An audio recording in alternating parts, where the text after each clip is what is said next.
ಮೂರ್ತಿಯ ಮುಂದೆಯೇ ಒಂದು ನದಿ ಉಗಮವಾಗೋದನ್ನ ಎಲ್ಲಾದ್ರೂ ನೋಡಿದೀರಾ? ಬನ್ನಿ, ಅಂಥದ್ದೊಂದು ವಿಶೇಷ ಕ್ಷೇತ್ರವನ್ನ ಇವತ್ತು ನಾನು ನಿಮಗೆ ತೋರಿಸ್ತೀನಿ.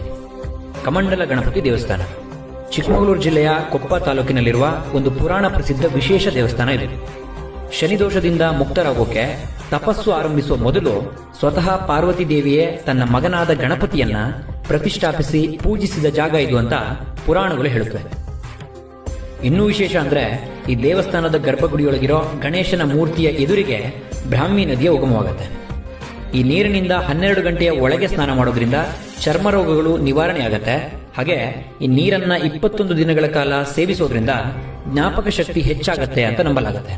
ಕೊಪ್ಪದಿಂದ ಕೇವಲ 3 ಕಿಲೋಮೀಟರ್ ದೂರದಲ್ಲಿ ಮಲೆನಾಡಿನ ದಟ್ಟ ಅರಣ್ಯದ ನಡುವೆ ಈ ಸುಂದರವಾದ ದೇವಸ್ಥಾನ ಇದೆ.